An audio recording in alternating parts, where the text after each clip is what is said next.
Kuya, ba yan takas, kuya, alam mo ilang beses na nangyari. Alam mo, hassle din sa amin kasi may lakad kami eh.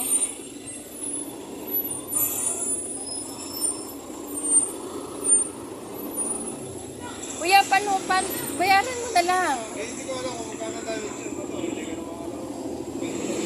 Kasi pare-parehas naman tayo, may lakad din kami, abala din sa amin ko yung oras namin. Di ba? Nakabuti niya ito. Basta mo lang, pwede mo na lang yung number mo. Ay, naku kuya, hindi. Facebook ko. Good evening guys, nandito kami ngayon sa Cubao, Quezon City. Bumabiyahe kami ngayon ng asawa ko. Share ko lang pala guys yung nangyari sa amin kanina sa may Cainta. Meron kaming pipick upin sa Cainta, Rizal, nang bigla kaming binangga ng isang motor sa likod. Nung una, balak niya pang tumakas. Buti na lang mabilis yung asawa ko na hawakan niya kagad yung motor sa likod.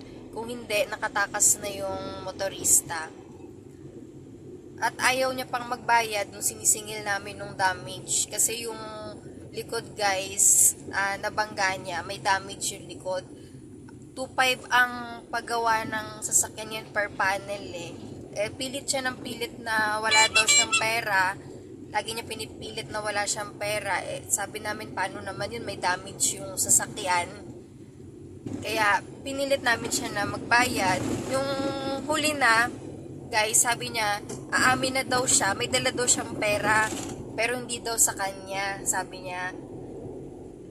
Kaya yun, bandang huli guys, nagbayad din naman siya ng 1,000 lang yung binayad niya. Pero, ang per panel talaga ng sasakyan guys is 2.5. Yun. So, yun guys, na tapos din yung usapan namin doon. Medyo matagal-tagal lang diskusyon namin doon dahil nga pinipilit nga niya na wala daw siyang dalang pera, na kung gusto daw namin i-Gcash na lang daw niya pag uwi niya. Sa panahon ganun ngayon guys, hindi naman pwede yung ganun kasi hindi ka sigurado kung talagang magbabayad yun. Kaya pinilit talaga namin ng asawa ko na magbigay siya. At ayun, lumabas din sa bibig niya na may dala naman pala siyang pera, pero nung una, tinatanggi niya talaga na wala siyang dalang pera. Yun guys, so sana sa mga kapwa motorista namin, sana wag kayong tututok sa mga sasakyan sa harap nyo, kasi yun naman talaga ang batas natin ngayon na bawal tumutok. Dapat may distansya tayo sa harap ng sasakyan. Para sa ganun, iwas abala na rin sa mga ibang motorista at sayo, at iwas disgrasya.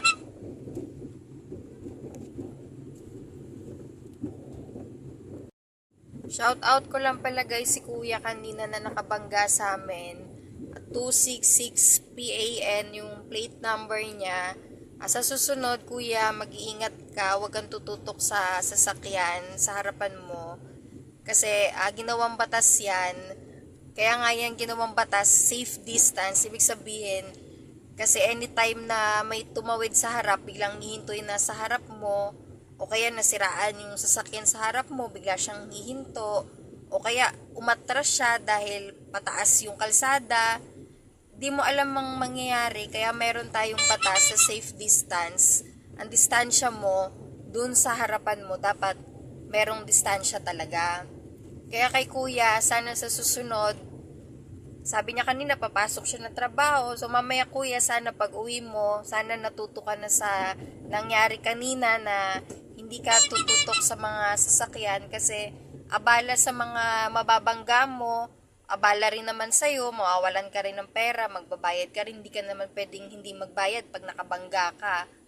Pinipilit mo pa kanina na wala kang pera, meron ka naman palang pera, o lulusot ka pa. Hindi dapat ganun guys. Dapat kung anong nagawa mong mali, panagutan mo. Kung ayaw mo naman ng ganun, sumunod ka sa batas trapiko, huwag kang tututok. Yan, sa mga kapwa motorista, sumunod lamang tayo sa batas trapiko, disiplina at kortesiya lang, at gaganda pa ang daloy ng trapiko dito sa atin. So guys, hanggang dito na lang yung vlog ko. Sa susunod ulit, ingat kayo.